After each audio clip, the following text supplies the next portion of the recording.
नमस्कार, आप देख रहे हैं बिहार की उड़ान यूट्यूब चैनल, जहां हर खबरें होती हैं सच्ची और सबसे तेज। बिहार से इस वक्त की सबसे बड़ी खबर सामने आ रही है। सरकार ने ऐसा फैसला लिया है जिसका सीधा असर आम लोगों और महिलाओं पर पड़ने वाला है। तो चलिए खबरों को विस्तार से समझते हैं, वीडियो के आखिर तक बने रहिए।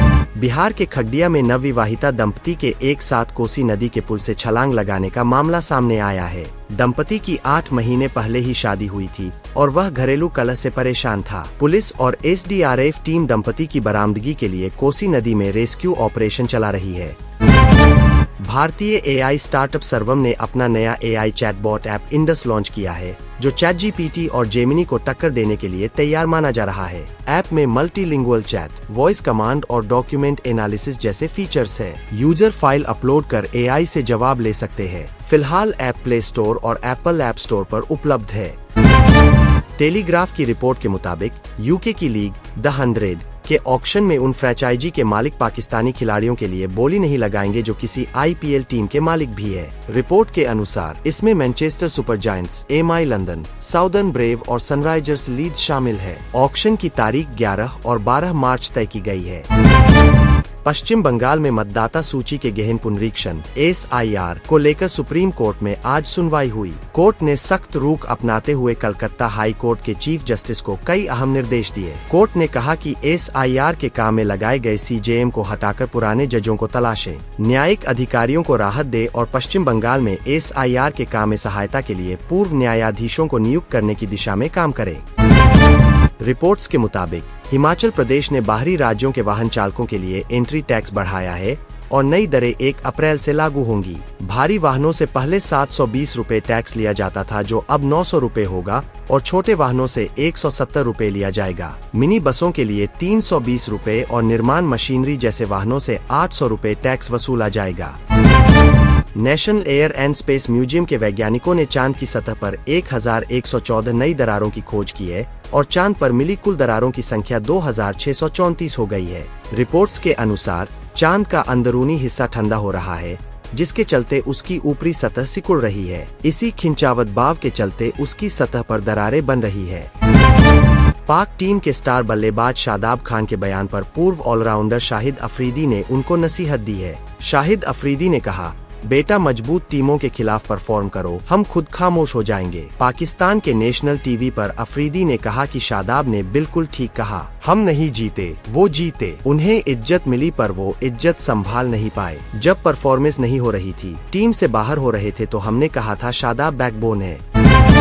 एआई समिट में हंगामे के बाद यूथ कांग्रेस ने एक्स पर पोस्ट किया, एआई समिट के चमकदार मंच के पीछे सच दबाया नहीं जा सकता। जब देश हित से ऊपर कॉर्पोरेट हित दिखे और विदेश नीति में नरमी साफ नजर आए, तब विरोध कर्तव्य बन जाता है। इसीलिए भारतीय युवा कांग्रेस के जाबांज कार्यकर्ता भारत मंडपम पहुँचे, ताकि कॉम्प्रोमाइज PM के खिलाफ आवाज बुलंद हो और देश की अस्मिता पर हो रहे समझौते पर मोदी सरकार को जवाब देना पड़े। T20 वर्ल्ड कप में अब दूसरे राउंड की शुरुआत 21 फरवरी से होने जा रही है। इस राउंड में 8 टीमें सेमीफाइनल का टिकट हासिल करने के लिए भिड़ेंगी। इस बीच पूर्व पाकिस्तानी तेज गेंदबाज मोहम्मद आमिर ने टीम इंडिया पर चौंकाने वाला बयान दिया है। उन्होंने कहा, भारत इस टूर्नामेंट के सेमीफाइनल तक नहीं पहुंच पाएगा। पाकिस्तान के खिलाफ खेले गए मैच को छोड़कर भारतीय बल्लेबाजी लाइनअप हर खेल में ध्वस्त हुई है। अमेरिका के एक वरिष्ठ सांसद ब्रैड शेरमैन ने भारत अमेरिका ट्रेड डील पर बड़ा दावा किया है। उन्होंने कहा, भारत रूस से अपने कच्चे तेल का सिर्फ 21% आयात करता है, लेकिन हमारे सहयोगी को निशाना बनाया गया। राष्ट्रपति डोनाल्ड ट्रंप भारत पर बेतहाशा शुल्क लगाने के बहाने ढूंढ रहे हैं। उन्हें यह नीति तुरंत बदलनी चाहिए। जम्मू कश्मीर के पहलगाम में पॉलीथीन के इस्तेमाल पर प्रतिबंध लगा दिया गया है। पहलगाम डेवलपमेंट अथॉरिटी ने पर्यावरण संरक्षण के लिए यह कदम उठाया है। प्रतिबंधित वस्तुओं में plastic bag, chips packet, plastic की बोतलें, प्लास्टिक की प्लेटें व कैन में पैक पेय शामिल है। कचरा या बैन प्लास्टिक का सामान फेंकते पाए जाने पर 2000 का जुर्माना लगेगा। टूरिस्ट रजिस्ट्रेशन सर्टिफिकेट भी कैंसिल हो सकते हैं। अमेरिका और ईरान के बीच तनाव लगातार गहराता जा रहा है। इस बीच अमेरिकी राष्ट्रपति डोनाल्ड ट्रंप की ओर से ईरान को सीधी धमकी दी गई है। ट्रंप ने कहा, ईरान के लिए हमारे साथ उस रास्ते पर चलने का समय है जो हम बना रहे हैं। या तो हम डील कर लेंगे या यह उनके लिए बुरा होगा और इसके लिए 10 से 15 दिन का समय काफी होगा। सीएम योगी ने यूपी में शिक्षा मित्रों को लेकर बड़ा ऐलान किया है। उन्होंने कहा कि प्रदेश भर में शिक्षा मित्रों को 18,000 रुपए दिए जाएंगे। यह बढ़ी हुई सैलरी 1 अप्रैल 2026 से प्रभावी होगी। साथ ही अनुदेशकों का मानदेय 17,000 रुपए किया गया है। सीएम योगी ने यह घोषणा विधानसभा में किया। व्हाट्सएप ग्रुप चैट में एक नया फीचर आया है। अब ग्रुप के नए मेंबर पिछली बातचीत के बारे में जान सकते हैं। एडमिन या मेंबर उनके साथ पिछले 25 से 100 मैसेज शेयर कर सकते हैं। यह पूरी तरह से सुरक्षित एंड टू एंड एन्क्रिप्शन के साथ काम करता है। जब हिस्ट्री शेयर की जाएगी तो ग्रुप में सभी को पता चल जाएगा। एडमिन इस फीचर को कभी भी बंद कर सकते हैं। एआई समिट के दौरान भारत मंडपम में यूथ कांग्रेस द्वारा की गई हरकत पर बीजेपी नेता आक्रामक है। घटना की निंदा करते हुए यूपी के सीएम योगी ने कहा, भारत मंडपम में शर्मनाक घटना हुई। क्या देश की कीमत पर सौदेबाजी करेंगे? कांग्रेस देश की कीमत पर राजनीति कर रही है। देश की छवि खराब करने की कोशिश की गई। हर भारतवासी को इसकी निंदा करनी चाहिए। राहुल गांधी को गोली मारने की धमकी देने वाले राज अमेरा को गिरफ्तार कर लिया गया है। अमेरा ने कहा, मुझे इस वायरल वीडियो के बारे में कोई जानकारी नहीं है। विपक्षी दलों ने मेरे नाम से फर्जी आईडी बनाकर साजिश रची है। मैं सनातनी हिंदू हूं और भारत को एक हिंदू राष्ट्र के रूप में देखना चाहता हूं। वहीं बीजेपी सांसद शशांक मणि त्रिपाठी ने कहा कि स्पीकर के साथ फोटो खिंचा लेने से कोई हमारा नेता नहीं हो जाता। एआई समिट के दौरान यूथ कांग्रेस द्वारा हंगामा मचाने पर बीजेपी नेता संबित पात्रा ने कहा, ये गद्दारी नहीं तो क्या है? कांग्रेस का काम रंग में भंग डालना है। कांग्रेस ने देश को कलंकित किया है। ये पूरी योजना के तहत भारत मंडपम में आए। सोनिया गांधी और राहुल गांधी की मौजूदगी में ये सारी प्लानिंग हुई। राहुल गांधी के कहने पर ही सब हुआ है। ये घटना कांग्रेस को भारी पड़ेगी। कांग्रेस टॉपलेस, ब्रेनलेस, शर्मलेस है। कांग्रेस पार्टी ने विनोद जाखड़ को एनएसयूआई का अध्यक्ष बनाया है। जाखड़ वरुण चौधरी की जगह लेंगे। वह पहले एनएसयूआई की राजस्थान इकाई के अध्यक्ष थे। राजस्थान विश्वविद्यालय छात्र संघ के भी अध्यक्ष रहे हैं। कांग्रेस के इस फैसले को लेकर कहा जा रहा है कि वह युवा और दलित दोनों समीकरणों को साथ लेकर चल रही है। पहली बार है कि राजस्थान से कोई व्यक्ति इस पद पर पहुंचा है। रायपुर का एक वीडियो सोशल मीडिया पर तेजी से वायरल हो रहा है। वीडियो में देख सकते हैं कि पेट्रोल पंप पर फ्यूल भरवाते समय धर्मेंद्र नाम के युवक ने पेट्रोल पंप परिसर में सिगरेट जलाने की कोशिश की। इस दौरान उसके दोस्त इमरान ने इसका विरोध किया और उसे रोकने की कोशिश की। तभी धर्मेंद्र ने लाइटर से फ्यूल नोजल पाइप में आग लगा दी। अफरातफरी के बीच एक पेट्रोल कर्मचारी ने आग को अग्निशमन यंत्र से बुझा दिया।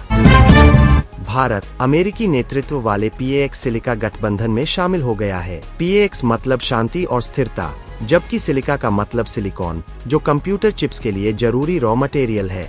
गठबंधन का मकसद सेमीकंडक्टर, AI और रेयर मिनरल सप्लाई चेन को अधिक सेफ बनाना है। इसमें जापान, दक्षिण Korea, Australia, Singapore, Israel, Britain, Qatar और UAE पहले से शामिल है। हालांकि इसका मकसद चीन पर निर्भरता घटाना भी माना जाता है। सुप्रीम कोर्ट में एक जनहित याचिका दायर हुई थी, जिसमें याचिकाकर्ता ने यह मांग की थी कि बाबर या बाबरी मस्जिद के नाम से देश भर में निर्माण पर रोक लगाई जानी चाहिए। याचिकाकर्ता ने सुप्रीम कोर्ट में यह दलील दी गई थी कि बाबर आक्रमणकारी था। यह दलील भी दी गई थी कि बाबर ने हिंदुओं को गुलाम कहा था। हालांकि सुप्रीम कोर्ट ने याचिका खारिज कर दी है।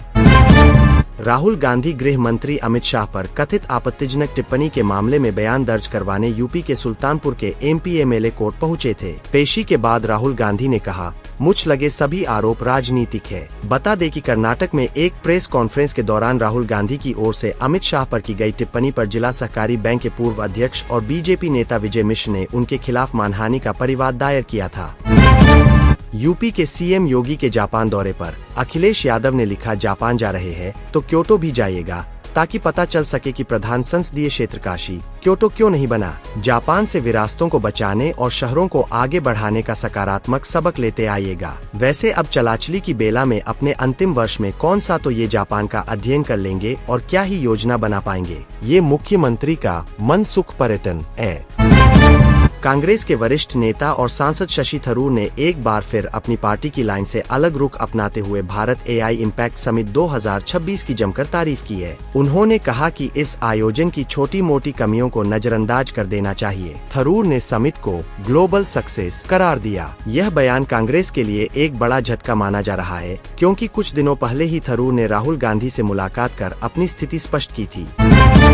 केंद्र सरकार ने आज से एआई कंटेंट और डीप फेक पर सख्त नियम लागू कर दिए हैं। एआई से बने फोटो, वीडियो और ऑडियो पर आज से एआई जनरेटेड लेबल लगाना अनिवार्य हो गया है। साथ ही सोशल मीडिया कंपनियों को आपत्तिजनक कंटेंट 3 घंटे में हटाना होगा। एआई का इस्तेमाल बच्चों से जुड़ी अश्लीलता, धोखाधड़ी, हथियारों से जुड़ी जानकारी फैलाने या किसी व्यक्ति की नकल करने के लिए किया जाता है, तो इस पर कानूनी कार्रवाई की जाएगी। अमेरिकी राष्ट्रपति डोनाल्ड ट्रंप की तरफ से बनाए गए शांति बोर्ड की पहली बैठक वाशिंगटन डीसी में संपन्न हो गई है। इस बैठक में राष्ट्रपति ट्रंप ने इच्छा जताई वे इसमें रूस और चीन को भी शामिल करना चाहते हैं। ट्रंप ने कहा, दोनों देशों को न्योता भेज दिया गया है, लेकिन अभी तक उन्होंने शामिल होने पर कोई फैसला नहीं किया है। उन्होंने यह भी कहा कि अमेरिका यूएन को आर्थिक मदद देगा ताकि उसकी हालत मजबूत हो सके।